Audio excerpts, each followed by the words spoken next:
Hello, everyone. This is Adam Meister, the Bitcoin Meister, the Disrupt Meister. Welcome to the Beyond Bitcoin show. So let's talk about healthy eating. Garlic. Look at this piece of garlic here. I try to have at least one clove of garlic at every day. You know, sometimes I have 3 or 4. I eat them raw, just like this. And now you can tell. You see, you're like, oh, it has a green tip. That's not good. No, that means it's alive. That you want them to be growing. You want them to have the green tip like this. There are ones from China that are apparently radiated or something that die and they don't get the green.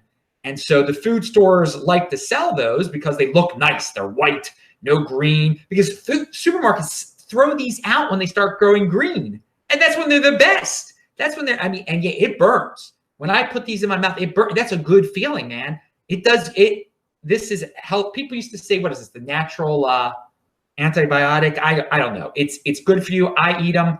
You get accustomed to the taste a little. It can really burn sometimes, like when you almost have to spit it out. And it brings me back to a travel story.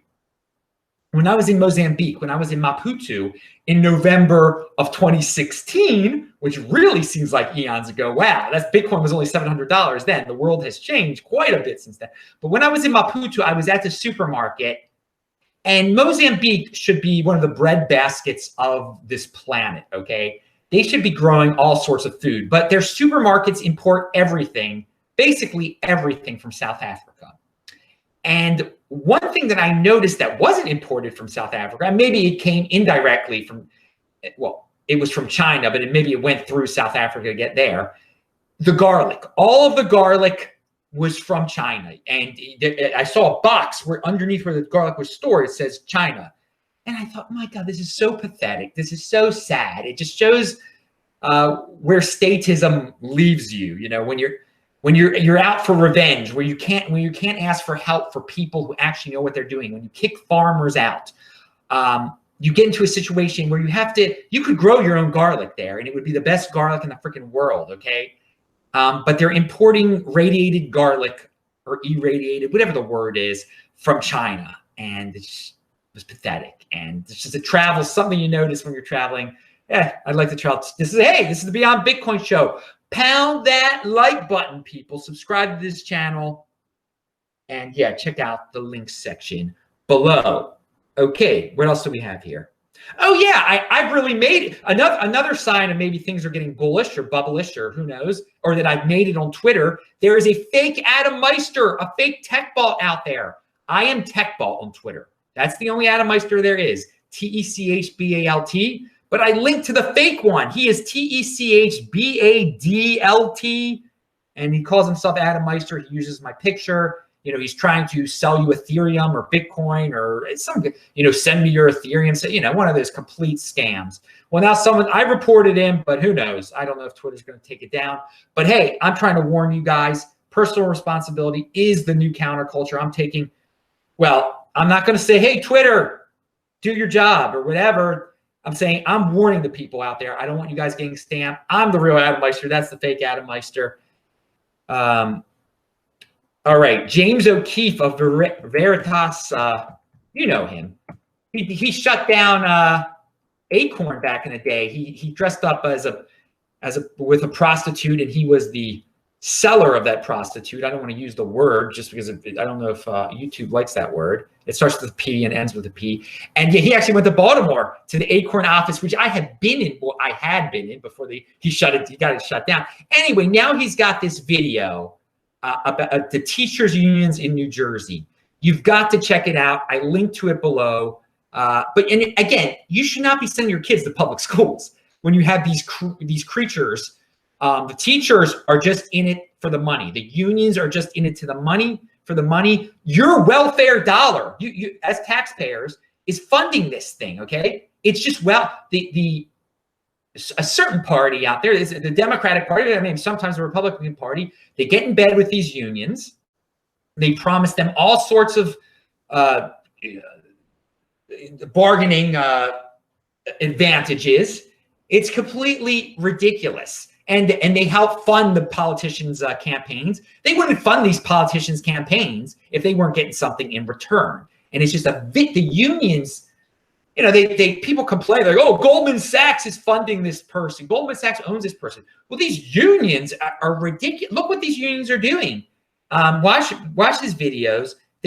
They're corrupt. Do not be part of a public union. Please don't even work for a public institution, for God's sakes. You're just adding to you're part of the welfare dollar. You're part of the 80% that way. You're not part of Bitcoin, which is outside of the welfare dollar ecosystem. But hey, as long as these unions are flourishing, and hey, people are happy to send their kids to these public schools for some reason. They like the indoctrination, I guess, or they don't understand that you're being put. I mean, not only are you being taught by monstrous people some of the times who only care about their salary, and obviously teaching can be a hard job, but it's not the hardest job in the world. And it's, you know, they make themselves out to be the heroes of the world. Some of these kids you don't want your kids to be with these vicious kids, okay?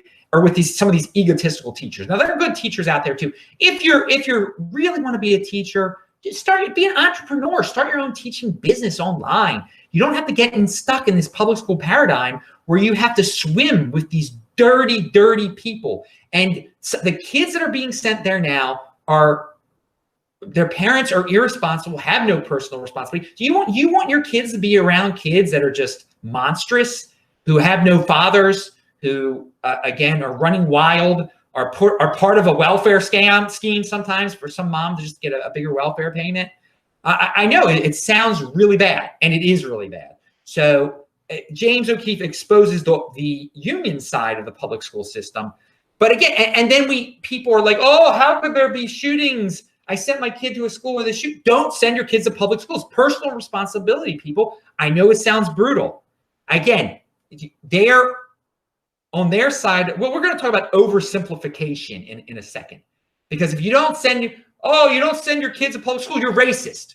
No, just say, I care about my kids, okay? I don't want them to be monsters. You're oversimplifying everything.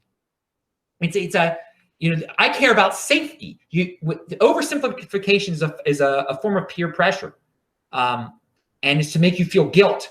Like, oh, I can't be racist, or I can't hate teachers. I can't dislike teachers because teachers are all angels.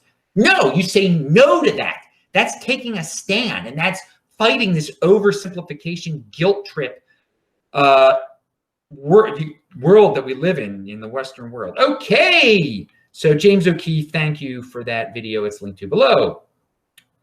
Here is Stephen Molyneux had a great tweet, not a quote from a video of his. Deliver a healthy mind and body to your future. Okay, so that means long-term thinking, people. You've got to have most reasonable people, and not most Americans, try to be healthy, and so that in the future they will be living a good life, because you got to invest in your body early on, or else it's going to fall apart later on. Okay, that's pretty common sense, although most people don't even understand that. But also in your mind, okay, also in your sanity. You just can't be, if you're just a pawn, if you're just a cog in the machine in your youth, in your younger days, you're going to be miserable later on. Okay, you will be miserable, and so deliver a healthy mind and your healthy body to your future. So you got to work on it now. You got to start taking stands now. You got to educate yourself now and be healthy now. And another thing, and this is a take on one of his sayings, conformity in the present is invisibility in the future. If you conform now, no one's going to know who you are in the future.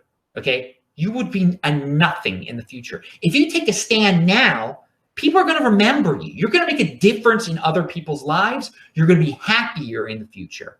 Okay? So conformity in the present is invisibility in the future. And dudes, I surely am not going to be invisible in the future. I mean, I've already, I've made my mark here a little bit, I guess, but I'm still doing it. I've still got that drive. We all should have that drive. No matter what type of difference you're making now, keep it going, keep inspiring people, because You know, the minute you conform is, hey, maybe you will be erased from history. And then there's some people who are like, I don't care. I don't want anyone to know. I just don't care. I don't want to help anyone. I don't want to be anything. Good, then conform. Be a cog in the machine, watch TV, get fat, diabetes, be a fool, you know, watch Netflix all day long. I don't know what to say. That's not me. And I know if you're in this Bitcoin ecosystem, you're probably a person who's got some initiative. I hope so, at least. All right. So, and this is that little acts of courage add up. And they're hard to do, though. The butterfly effect here. You have no idea who will see it and who it will change. If you do one little thing, it might affect all of humanity. It's the butterfly effect. It starts a chain reaction all over. And so you have no idea who you're going to change. And you're going to change yourself. Save yourself, and then others will follow and be inspired. And don't have any regrets. Have no regrets, people. Just, again, there's some people that they want to fit in, and they end up regretting not being the person they wanted to be, not going their own way, you know, being forced into a certain job that their wife made them do or their mother made them do. And do what you want to do. Be an original, and get into this Bitcoin thing. Okay, so virtue signalers and mainstream people come up with these oversimplifications that I was talking about beforehand. You're against the children. Oh God, what is it? Yeah, so you don't want to be. They're trying to make you fear not fitting in when they say something like that you're alone. And so you have to straight up attack their oversimplifications and just say, they say you're against the children. Say, I don't care. I don't care about your children. I care about my children. And I care. And if I don't have children, I don't care about your children. You take personal responsibility over your children. Don't oversimplify my life.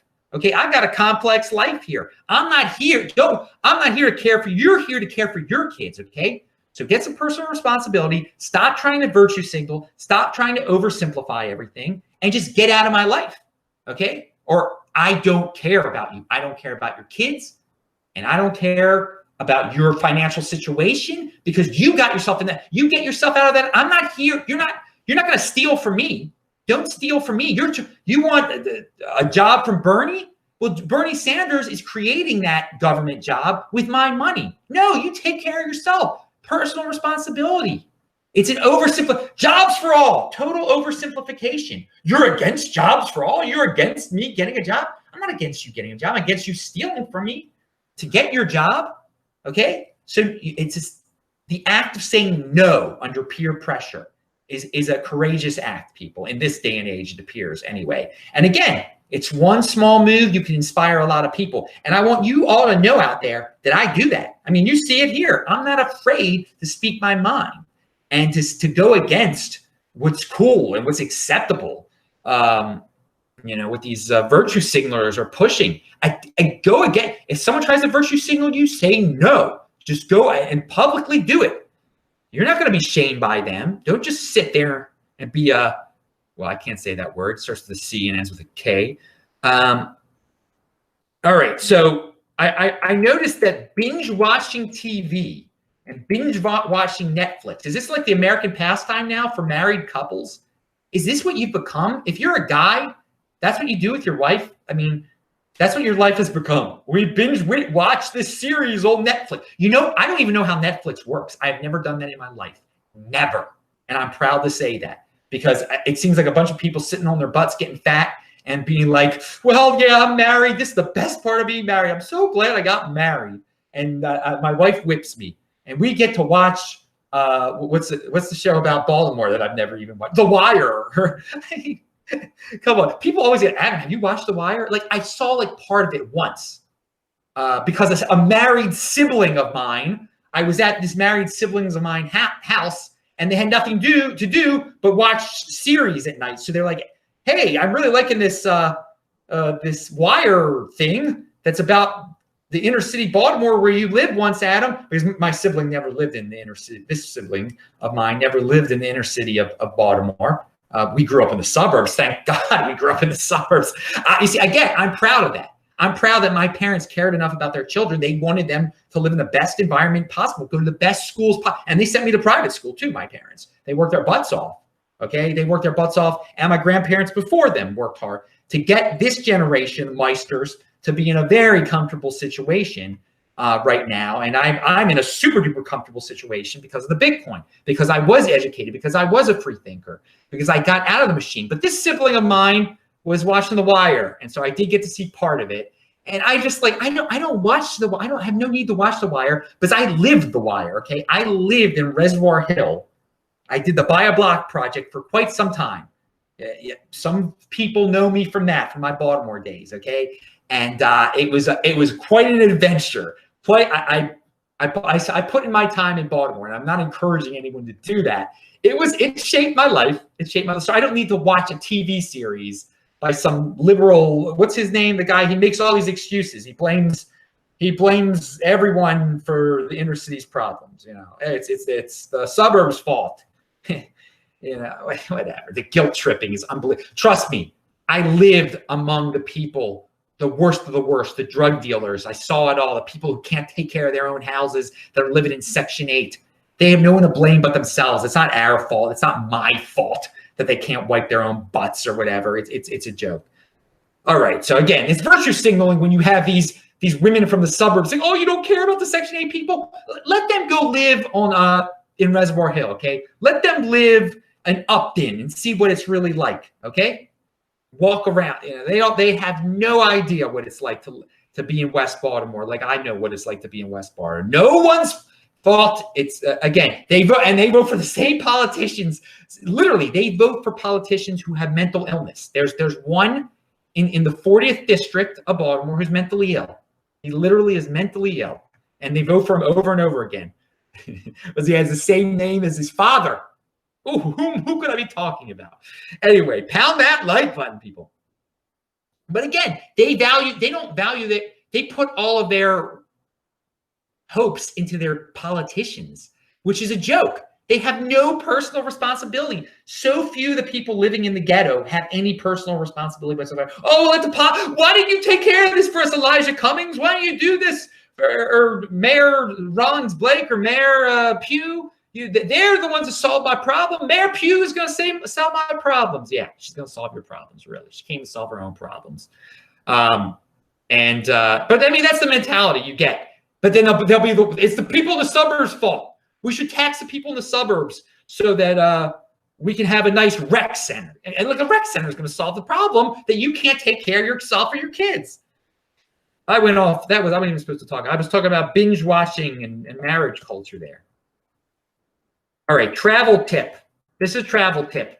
You can't usually get the internet on an airline, on the airplane, unless you pay. Well, this is what you do. When you're in the airport, you have your free Wi-Fi. Before you get on that plane, you open up as many browser tabs as possible with all the stuff you want to read on the plane. I just did that, actually, from Denver to Portland.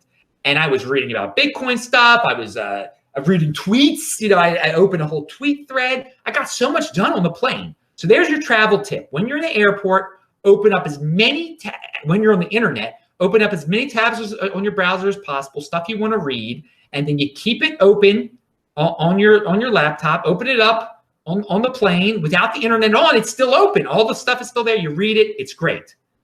And speaking about standing for something, I have mentioned this before in other videos.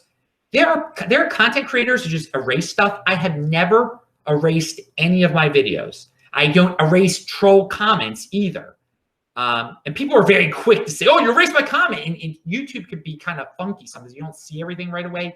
I erase spam, and again, I have never erased any of my videos. You can see videos that were totally sounded horrible. The audio was terrible. I just keep it up there. Or where it went off the air after 1 minute or something like that. I keep it all up there because I'm not, people, they try to hide things. It's just, I don't like those content creators because it's a slippery slope. Well, this video was good, I'll erase this. And then they're like, well, I was wrong about this, so I'll just erase this whole video. No, if there's I have 900 videos out there. There have been plenty of times I've been wrong about stuff. Watch it. Go check out the archives. It's linked to below. You learn from your mistakes. You should not be hiding if you're a content creator stuff, you shouldn't be erasing stuff. Usually those are the guys that get into the BitConnect scams of the world, the ones who are proficient erasers.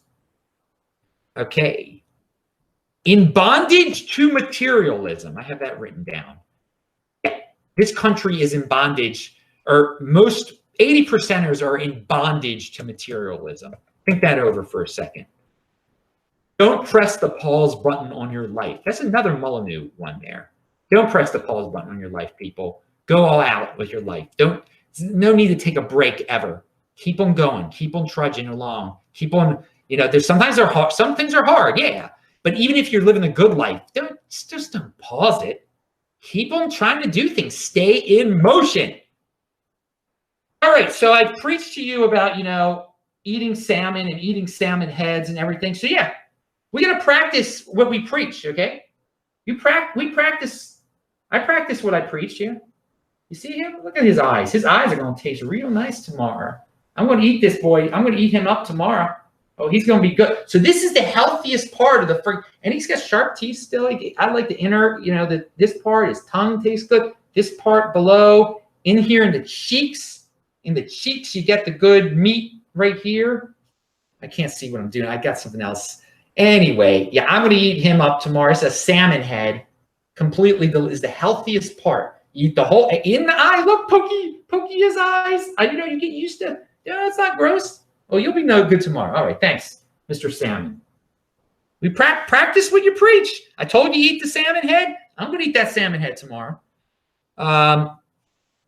Another thing, it's so coincidental. I come to Portland, and on their little free paper, well, first of all, on the back of their free paper, it's just advertising marijuana. 80%ers enjoy it. Slow down your lives. This is your 80%. And this is all, the front is also sort of 80% here. It's talking about bringing Major League Baseball to Portland. So it's, again, this pressure to fit into the other cities. To be a real city, we need a baseball team. Now, let me tell you, obviously, Major League Baseball is my favorite sport, okay, to watch. As a young person, I became addicted to it, to the Baltimore Orioles, obviously. I have weaned my addiction. I don't watch NFL anymore. I don't care about NBA or NHL and see the basketball, college basketball, college football. I used to be such a numbers guy with all that stuff. Now the only thing, and I don't want the Orioles. I do know the score of every game, but I stay somewhat detached to it. I don't get too crazy into it. But what I'm saying to Portland, you have a beautiful city here, okay? A beautiful city, and it's safe. Baltimore, St. Louis, Cincinnati, all have baseball teams. They're ghettos, okay? They're dangerous. There have been riots in all of those cities or their suburbs. St. Louis had a riot in a suburb since 2001. Is that when Cincinnati had a riot in 2001? All of those cities have had race riots, okay, since the turn of the century, of this century. Baltimore, Cincinnati, and St. Louis in Ferguson. And they all have baseball teams. So, no. You don't need a baseball team, okay? That doesn't make you awesome. You're not gonna have a riot here in Portland. Let me assure you, in a race riot at least. All right, where there's huge ghettos and all sorts of craziness starts happening. Portland is a beautiful city. I would not worry. The Major League Baseball says you need public funding. So the taxpayers need to fund a $1 billion industry. Say no. Say no. If they ever want to come to Portland and there's some rich billionaire who wants to pay for everything and it's so profitable, let him do it. Let him bring. You don't need a baseball team. Be a fan of another baseball team, I guess, if you need to be a fan of a baseball team. This is not, when I was a young person, I would encourage a city, you need a baseball team. It's awesome to have a baseball team. But I don't fall into that trap anymore where you don't need to have to follow a team. There are better things in life. You can be productive. Personal responsibility. You don't need to live vicariously through these sports stars and everything. Again, if you're into numbers, if you're into statistics and you like baseball, then cool. Then follow it. Then understand the statistics behind it and become more familiar with numbers so you can be a wealthier person and understand interest and all that stuff. It's, I guess, for real young kids, if they really start getting into numbers, that's cool because they'll be, because of baseball, they'll get into because of following baseball with them, and it's fun to go see a game with your dad or whatever. But again, there's a soccer team here. It's That's a really wholesome sport. Go in Portland. You already have a soccer team that you got, the taxpayers had to pay for probably. Go take your son there. It's just as good as baseball. Don't worry, it is. And if you want to watch baseball, you watch it on TV or something. I'm sure or on the computer. Don't have a TV. Watch it on YouTube. Watch baseball when it was really great. Watch the 1983 World Series on YouTube. Phillies versus Orioles. Guess who wins? Yeah. Anyway, so yeah, and again, the tax incentives offered to Major League Baseball. No, that's a nice way of saying you're paying for it. Money's being stolen from your kids and from you. So don't mortgage their future to have the Portland Totems come here or whoever they're going to be. And again, if some team wants to move here and some billionaire wants to build in the stadium, that's great. But Portland is a lovely place. It's really, I enjoy walking. I'm walking around here at nighttime. I do see some really feminized hipsters here, though. Whoa! I mean, even more so than Baltimore. And they're eating ice cream in the middle of the night on 23rd Avenue there. I'm near there. I'm like in the hipster central part right now. I'm on 17th Avenue here in Portland. Again, it's a very safe city, but it is kind of funny seeing them eat their unhealthy ice cream and become like chubbier, feminized hipsters and stuff. Yeah, dude, if you don't have a lot of testosterone in you, and you've got a lot of estrogen in you, and you're a guy and you're eating ice cream in the middle of the night, not a good. You're not investing in your future very well there. I'll put it that way. Diabetes is probably your future, or death when you're 40. I don't know. All right, so Fox News. This is what I wanted to mention last week. Delta Airlines. A woman was fined $500, I believe, by the TSA for bringing in an apple that she got on Delta into the country.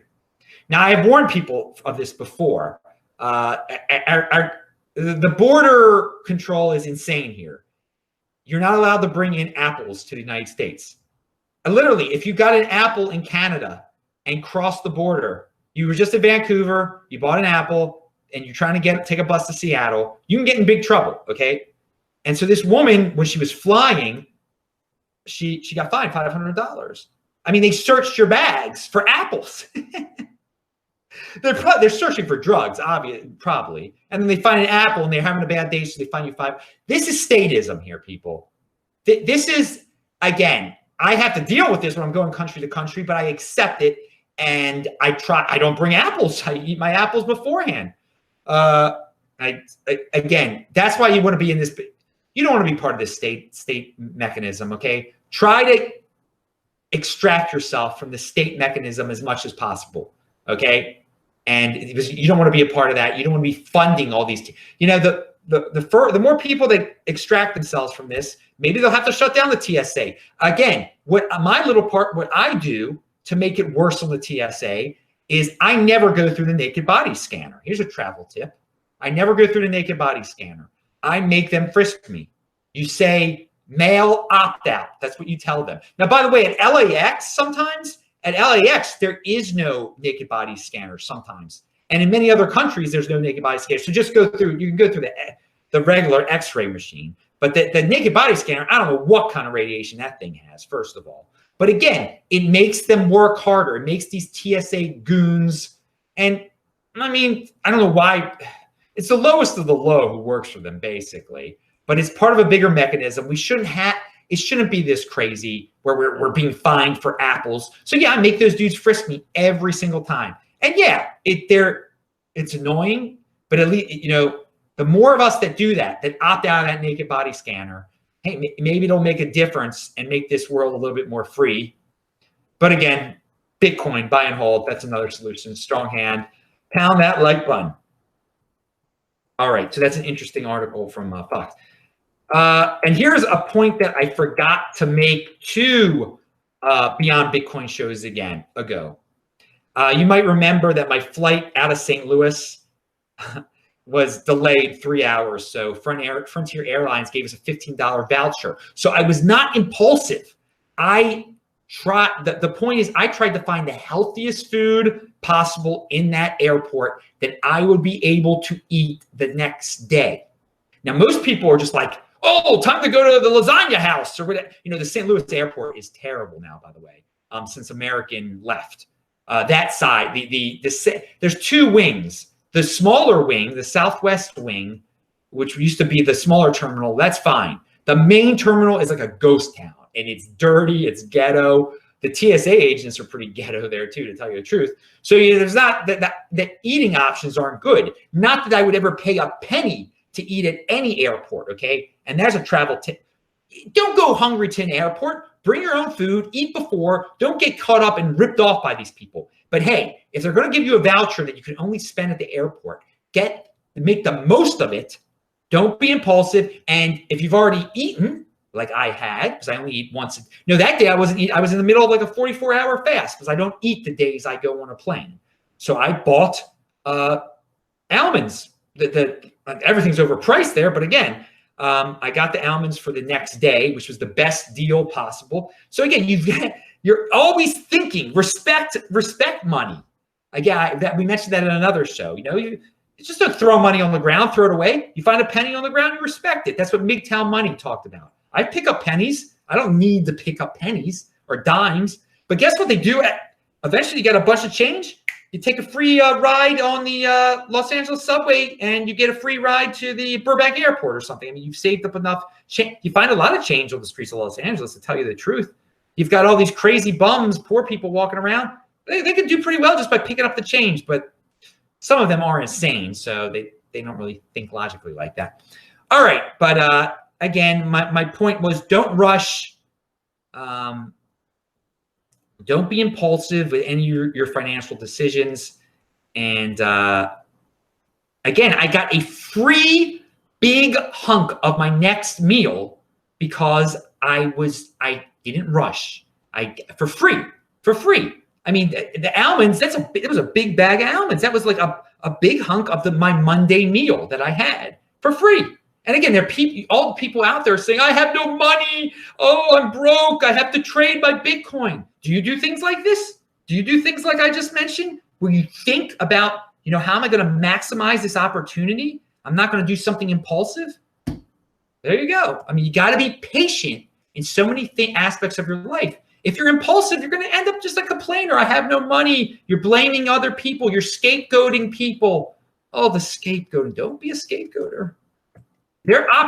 Opportunity is always out there. Opportunity is even out there when you've got a 3-hour delay in a ghetto airport. I saved myself money by having a 3-hour delay in a ghetto airport. And I called on my computer. I called Corey of the World Crypto Network. Then we took care of some business before the Denver event. We were still planning the Denver event back then. All right, and it was great. Denver event was a great. Los Angeles event. Who knows where my next event was going to be? Probably in Calgary if all goes well. All right. Oh yeah. So, speaking of airports and travel, here's a travel story for you and about planning ahead. Southwest Airlines in Denver says all of a sudden there was an hour delay to Portland and a 2-hour delay to Portland. But I stayed near the terminal. I stayed near the gate. You're supposed to stay near the gate. Now, some people, they didn't stay near the gate. So suddenly, Southwest got a new plane for us. So it was on time. After being delayed, they said it was going to be delayed 2 hours. All of a sudden, it's on time again. So they're making announcements. All of a sudden, I see this land whale of a woman show up. And she's like, oh, my God, I almost missed it because I was eating. She had got, she couldn't just, sit there and wait, 2 hours for the flight. No. She had to go down to in Denver. There's lots of food options in Denver. I don't know what, she had to go down to the restaurant and eat. That's what when there's a delay, all you impulsive people go eat. And that's why you end up being land whales and getting diabetes and living off the government and having healthy people pay your insurance, basically, is what Obamacare is. And again, personal responsibility. This woman could have missed her flight because she couldn't do without food for like 30 minutes or something. She had to have a full meal, sit down in the airport of all places. Again, no planning. And again, so you have no one to blame but yourself if you're poor, people. If you're forced to trade your Bitcoin. Are you eating at airports? Are you eating at restaurants still? Are you do you know how to save money? Do you know how to be frugal? Do you know how to defer gratification? Come on, people, pound that like button. All right, so here's an identity politics video, I guess, linked to below. It's Marilyn Mosby, the state's attorney in Baltimore City, and it's a total emotional appeal to women. She keeps showing women in it, and I want you to all know that Marilyn Mosby, who I personally know because she lived in Reservoir Hill when I lived in Reservoir Hill. I know her husband, Nick Mosby. They know me. If you go up to them and say, do you know Adam Meister? They'll say they know Adam Meister. Well, anyway, she's only running against men. So there you go. She's got 2 opponents in the Democratic primary. And of course, the Democrat always wins the general election in Baltimore because the people, they think the Democrats are going to solve all their problems. They don't have any personal responsibility.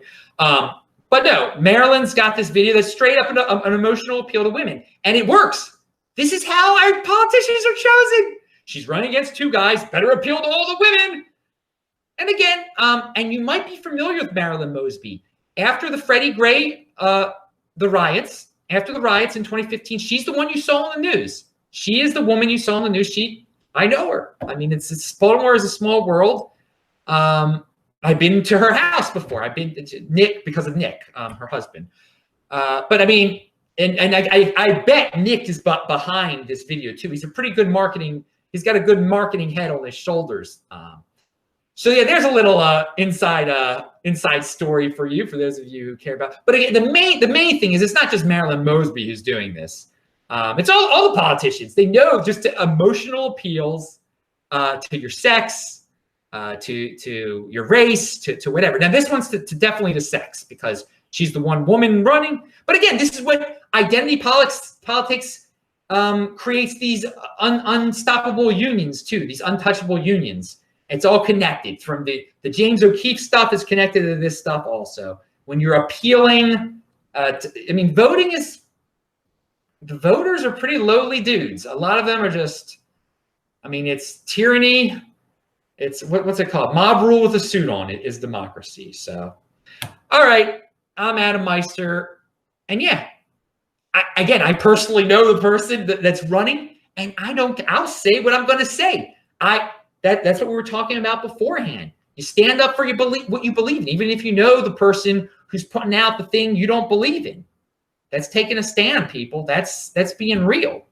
And I don't know if Marilyn or Nick are going to watch this. They should watch this. They should get into Bitcoin instead of being into politics and all this. And yeah, Nick Mosby is he's in the 40th. He's in the State House of Delegates also now. Actually, he was on City Council when I knew him. Anyway, I'm Adam Meister, the Bitcoin Meister, the Disrupt Meister. Hope you like your little taste of Baltimore, your Beyond Bitcoin show. Pound that like button. I will say hello to you guys in the chat now. Tune back in tomorrow. New show every day. Bye.